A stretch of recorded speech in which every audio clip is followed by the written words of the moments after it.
вот такая вот работка. Все завести, все провода в таргу. Все должно быть культурненько. А я продолжаю воевать с носовой площадкой под лебедку.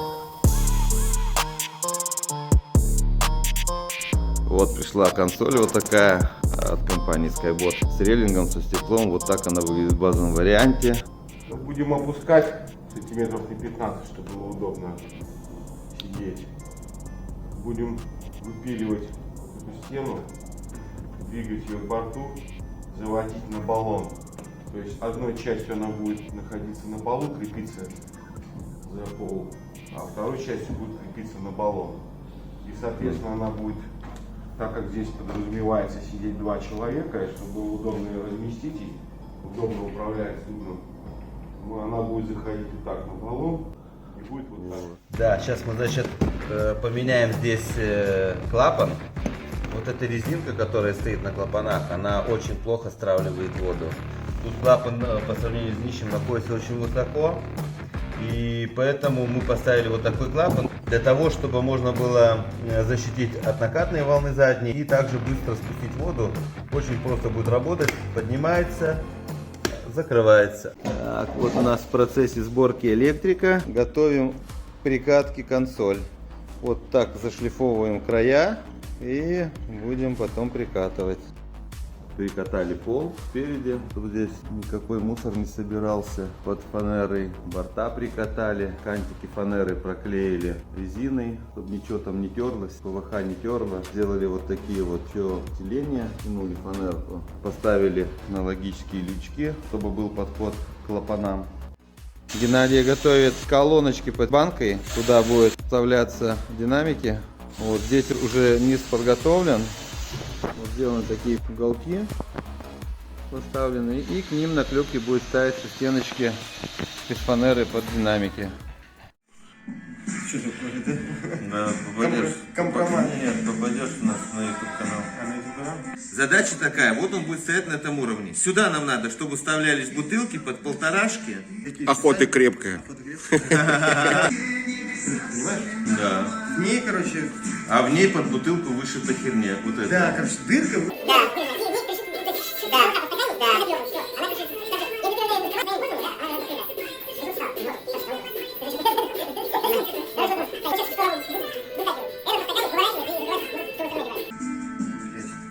Понял, где я? Не совсем. Короче, нам надо сделать сюда... Нам надо сделать сюда красивую сумку.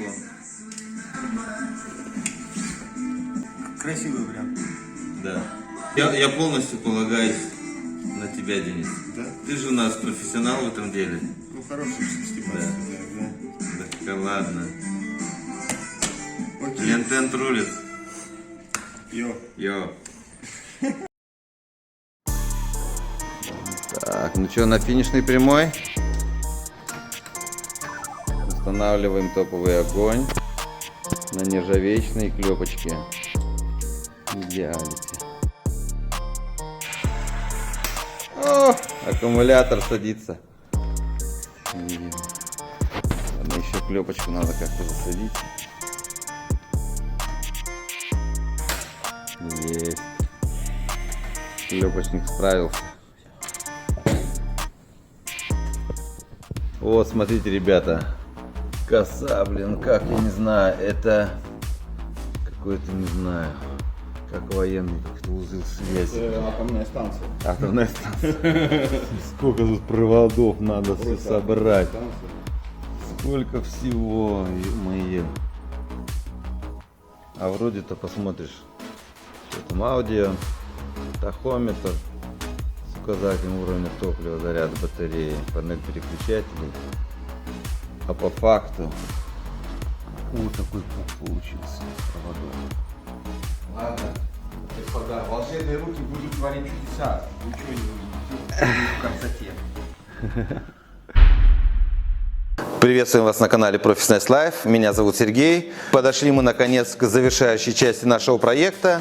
Две предыдущие части у нас будут ссылки в описании. Можете посмотреть, с чего начинали, как мы делали испытания, как устанавливали двигатель. И вот сейчас наконец все мы закончили. В конце данного видео будет обзор уже этой лодки на воде. Мы ее протестили, убедились, что все хорошо работает, что нету сзади брызгов, закидывания воды и так далее.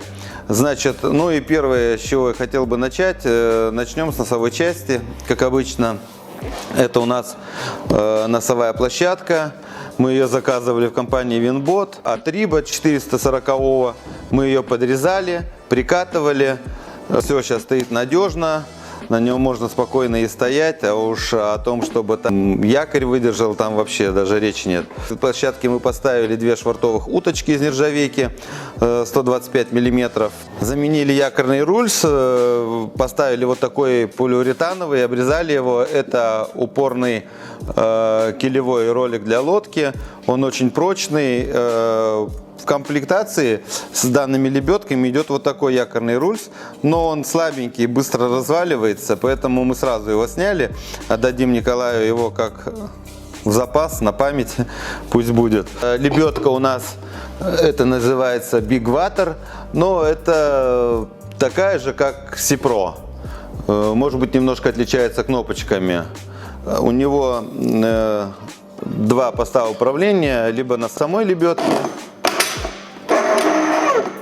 либо от пульта.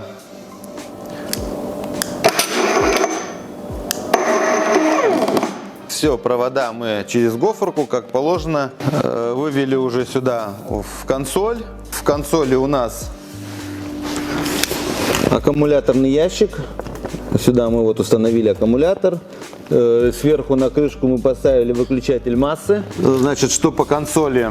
Сверху поставили антенку. Это имеет отношение к нашей аудиосистеме. Поставили карт-плоттер. Нам пришлось менять крепления. Крепления были очень высокие. Вот. И получалось бы, что карт-плоттер очень близко к рулю. Можно было руками за него цепляться. Вот. Что не очень хорошо. Вернее, даже очень плохо. Поэтому мы из алюминия сделали 2 такие вот ушки. Вот. Он также вставляется, снимается. Вот, но теперь он находится подальше от руля и, собственно, рулить уже удобно, ничего не мешается, обзорность тоже прекрасная. Эхолот здесь поставили Simart, хорошая такая фирма. Это карт-плоттер, эхолот карт-плоттер. Первоначально хотели его вообще, у меня была задумка, я предлагал Николаю, что давай его вообще утопим. Здесь есть возможность его утопить в консоль. Он бы тогда был бы вровень с прибором, бы смотрелось вообще отлично. Ну, так как у нас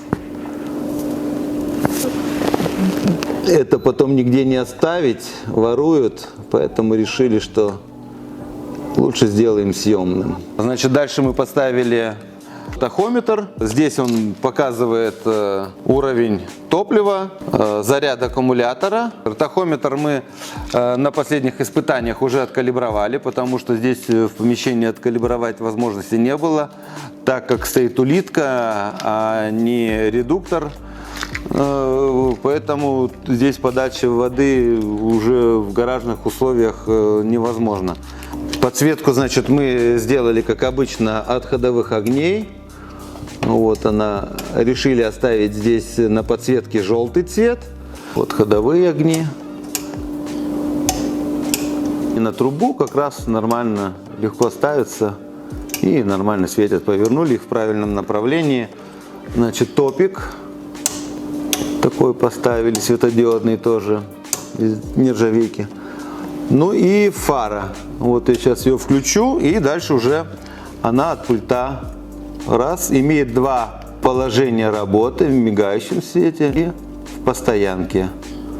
И также она вращается на 360 градусов. Ну, собственно, и так далее. Пошло по кругу. Интересный приборчик, интересная фара. Ну и вверх, вниз, соответственно, тоже.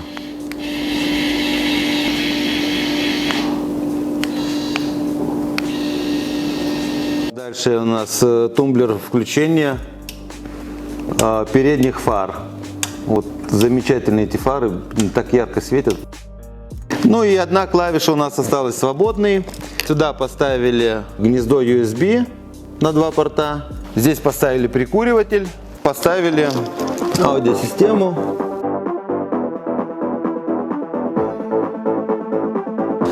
Два динамика поставили мы на консоль.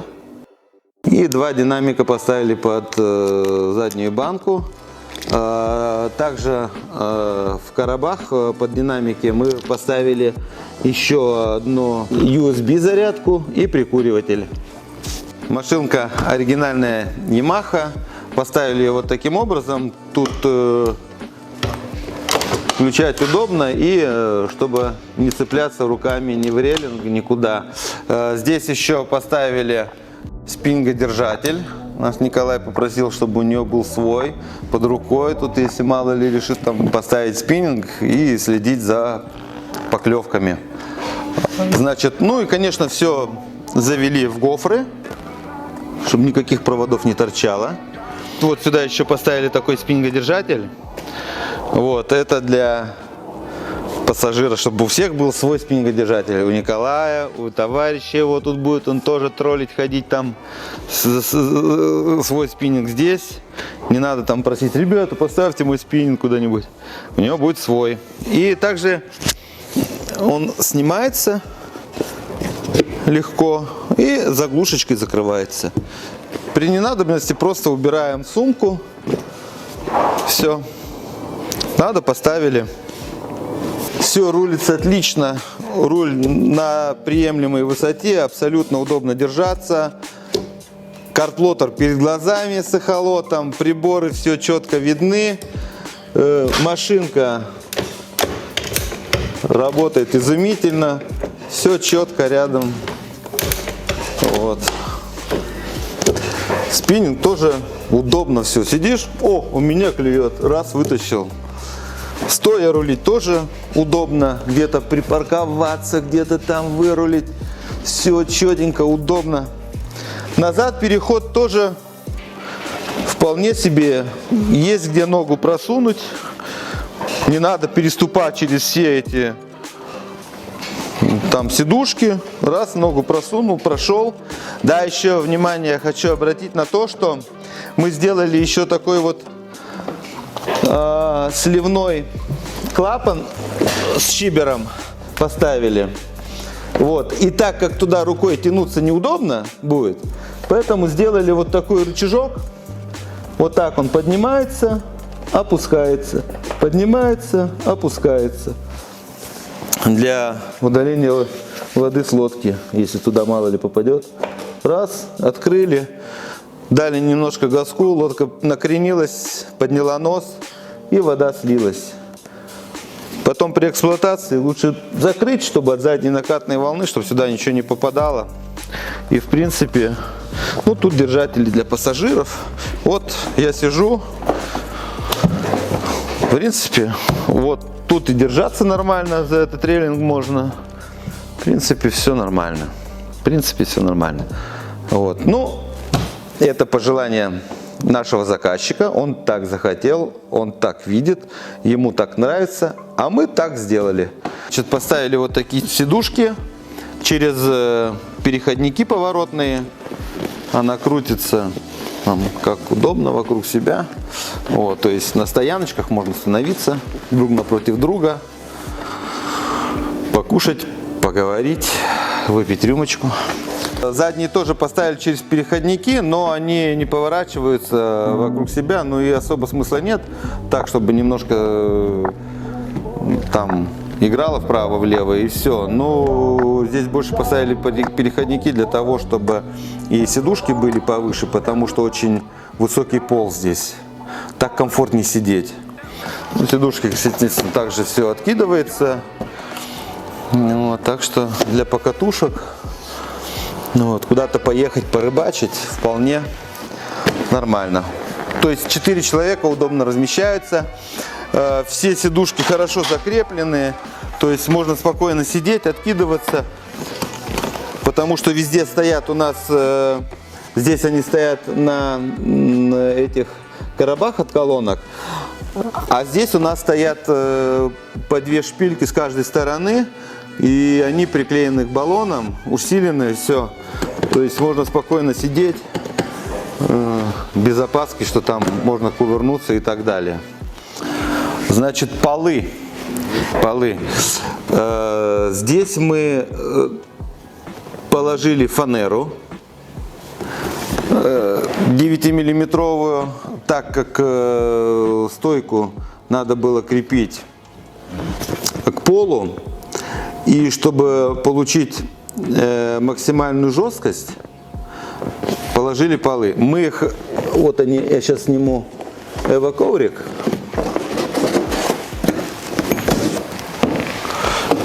Вот.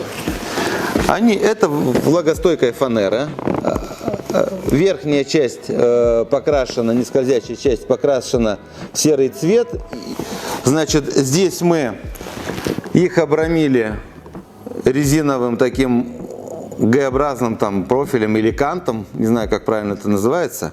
Вот. Плюс еще по бокам мы ее прикатали к баллонам, чтобы туда не собиралась, там не попадала грязь, песчинки там и так далее. Здесь сделали 3 отверстия, такие технологические люки.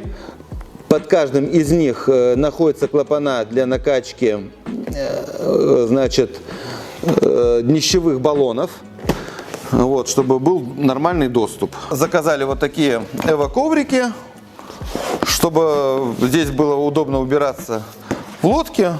После рыбалки вытащил, вытряхнул, сполоснул и обратно заправил. Просто и очень удобно. Вот. И спереди мы, и сзади постелили вот такие эвоковрики. Поставили заднюю полку, сделали вот такую. Сверху там технологическое отверстие, лючок такой стоит. Это сделано для того, чтобы каждый раз ее не снимать, а можно было спокойно открутить доступ к заправке бензобака. Бензобак здесь на 52 литра. Здесь можно подъехать к заправке и прямо с пистолета здесь заправить бак. В пробке есть вот такая вот заглушечка, это для того, чтобы был подсос воздуха. И закрываем лючок. Тут можно, во-первых, спокойно встать ногами. Здесь будет доступ и к мотору. Если будет подсос травы, мотор можно спокойно встать, задрать, убрать траву, опустить мотор. Также здесь еще планируется пошить на него такую сумку бескаркасную, ну так для всяких случаев, чтобы что-то сложить туда вовнутрь. Вот. Если она не нужна, если надо доступ к баку, то она спокойно, ее можно также и снимать. Она несложно снимается. Вот. Вот, и все. Вот он весь доступ к баку. И также поставить ее тоже быстро.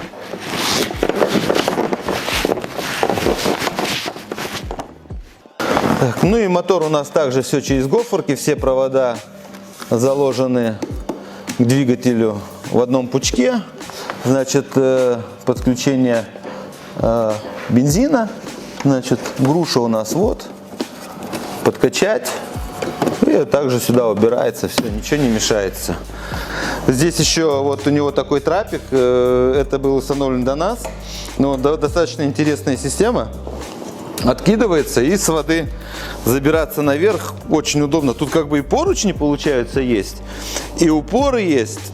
То есть и забираешься потом на нашу площадочку, и все, и проход в кокпит. Вот. Здесь единственное, надо сказать Николаю, что надо сделать какую-то либо липучку, либо завязочку, чтобы, или подлиннее веревочку, чтобы ее можно было поднимать. Допустим, ты вышел и за веревочку дернул, и трапик поднялся. И здесь подвязали. Все. Поручнями. Очень интересная штука. Уже транспортировочный тент пошили.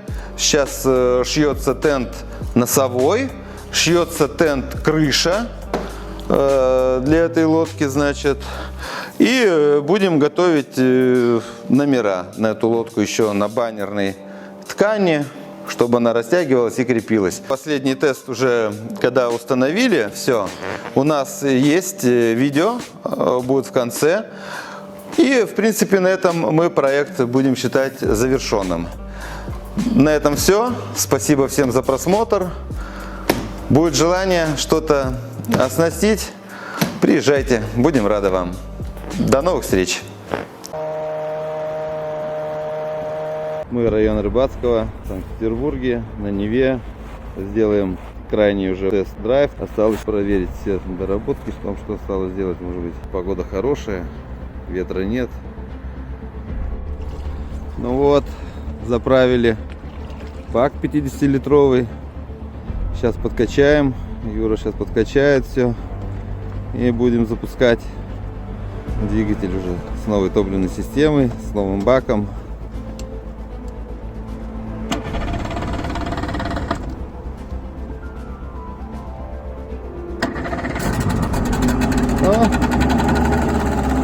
У-ху! Родная Ямаха, двухтактник. Нормальная ситуация, все, понеслась. Сейчас немножко прогреется. Все, поехали.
Вот сейчас поменяли положение мотора, поставили чуть в отверстие повыше.